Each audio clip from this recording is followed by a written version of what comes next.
pretty challenging when you're working at home. So you have to think outside the box a little bit about what you want to do.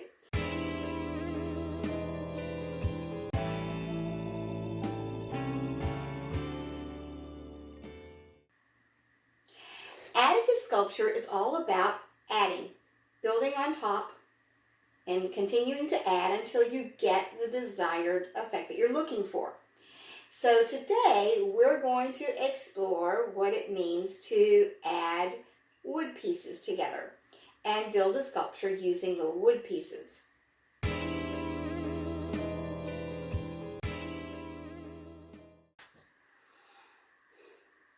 Supplies that you're going to need. You're obviously going to need wood pieces.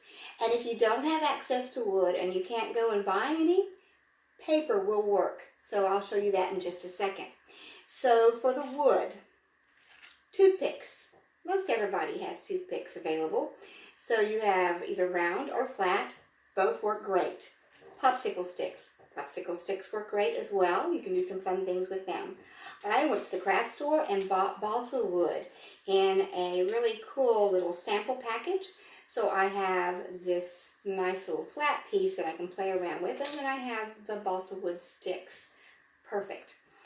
Now, you can also use clothespins. Clothespins are exciting because they come in all different sizes. You will also need glue. So you're going to need either Elmer's glue or wood glue or super glue. Super glue works best because it dries fast and you can keep on building and building. With the white glues, you know, you're going to have to be patient and wait for things to dry, right? You're going to want probably a piece of sandpaper, and you're going to need something to cut with. X-Acto knife, utility knife, or if you have a small saw, that works great as well, okay? Now, I promised that, oh, yes, and you also want a ruler because we're going to be making units, and you want those units, if you're going to be cutting. For instance, if I'm going to cut balsa wood, I want those pieces to be the same size, right? Or the size that is necessary for the unit that I'm going to make. You're also going to want to have an area that you can glue on top of where you're not going to get glue all over the family furniture, right? So, if you don't have a cutting board, this is a metallic cutting board, and it's perfect because the glue did not stick to it. And when it did stick, like this one stuck a little bit, I just used the X-Acto knife and kind of peeled it off, and it popped right off of there. Perfect, right? Wax paper. Take a piece of cardboard and put some wax paper on it because, generally speaking, you can peel that wax paper off the glued areas pretty easily. So, I told you I was going to show you paper. So you can cut some rectangular pieces of paper. I've already kind of started this. You want to kind of work it to get it started. And then what you want to do is make really tight rolls. The tighter you make them, the stronger they're going to be. If you pre-cut the paper the size that you want, it's probably going to be a little bit easier than cutting it after the fact. But once I get the roll rolled up here, I can just put a little dab of glue and let it sit to dry and make several paper rolls that I can then use to build my sculpture with. And it will be very strong. Voila. Okay? Perfect.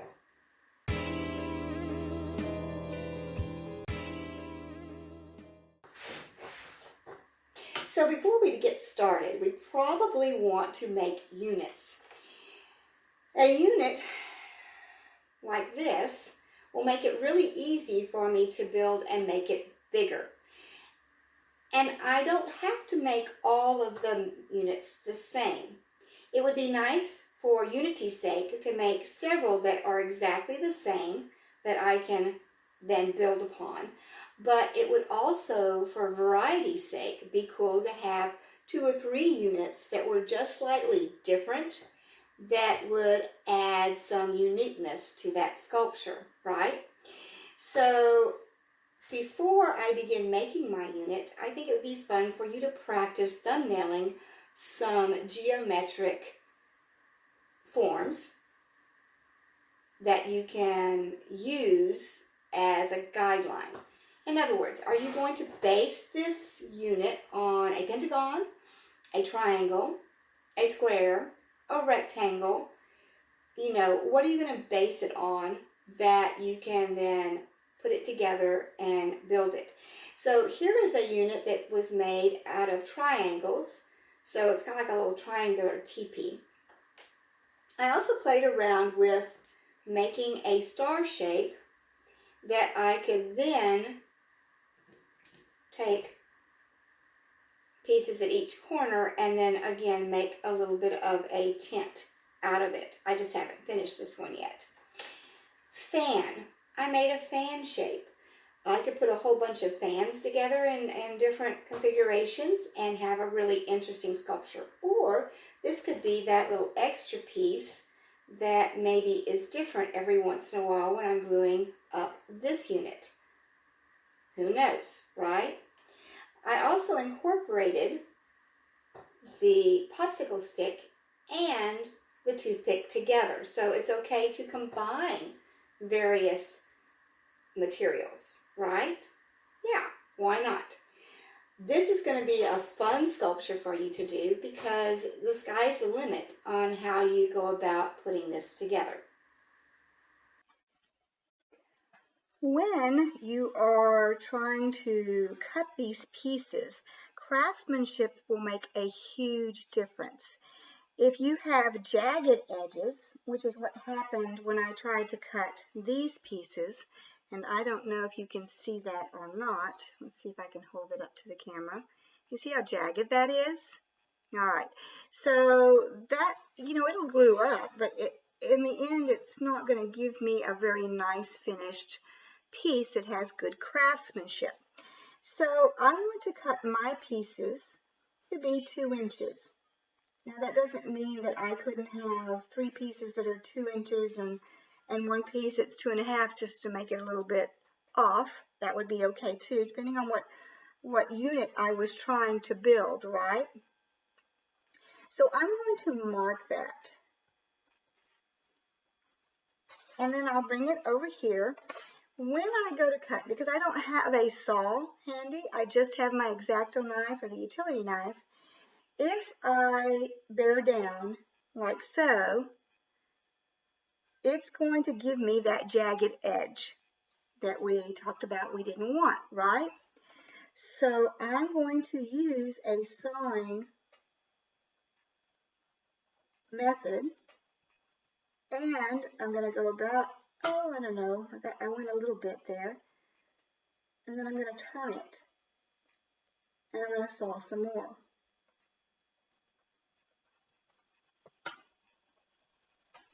And I'm going to turn it again, and I'm going to saw some more.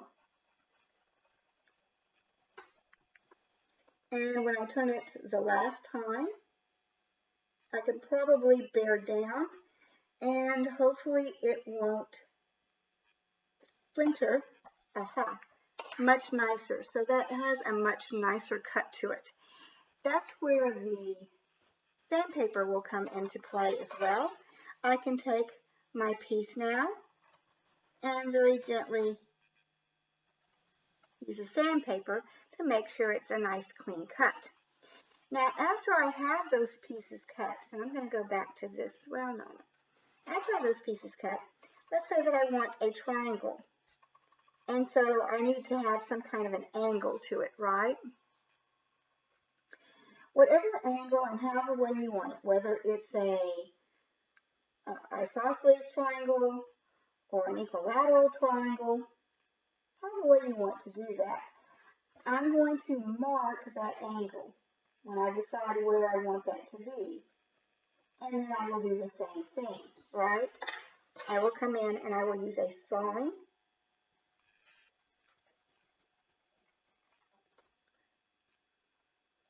Now, when I flip it though, I have to saw at an angle. Because remember, I'm cutting it at an angle, right?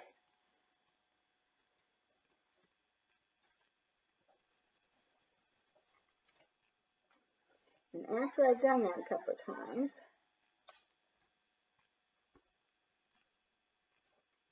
then I'm going to take it to the side and bear down. Voila. Perfect. And again, I will use the sandpaper. And I'm ready to glue. And it'll glue just like so. And then after I've glued that piece, I'll figure out this piece here. Now, gluing. Like I said, super glue is going to work best. You don't want a whole lot of super glue.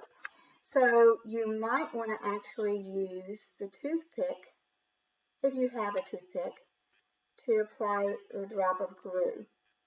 I'm going to put it right there. Put that aside. Place this right here. Or you can put the dab of glue directly on it and attach. Now it won't be instant dry, but it'll be pretty close.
Wow, I have a mess.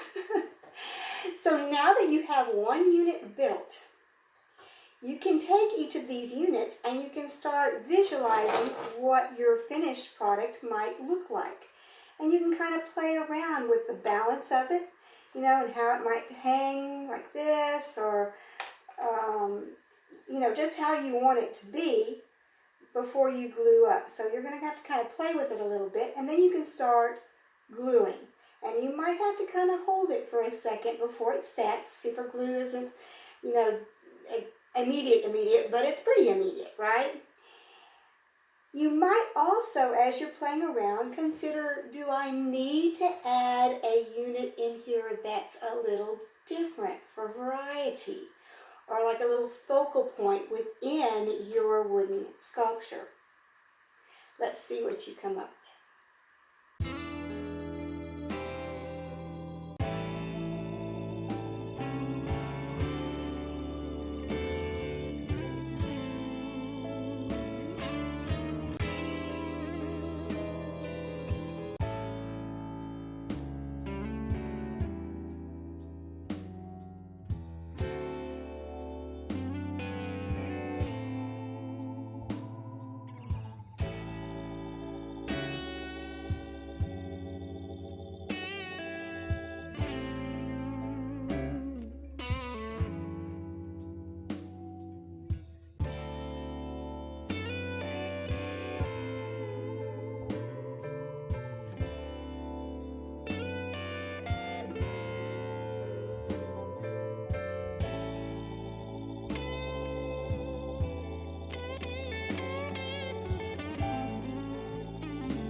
Now that I've finished, I need to let it dry a lot longer just to make sure that it's pretty sturdy.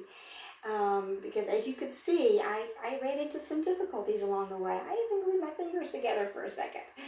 And there is something that you can do to help unglue your fingers. Lotion helps. I didn't know that was a thing, but I put lotion on my hands and all of a sudden the stuff came off. So lotion helps. I think hand sanitizer helps. And non-acetone fingernail polish remover, that also helps. My sculpture, for the most part, is finished.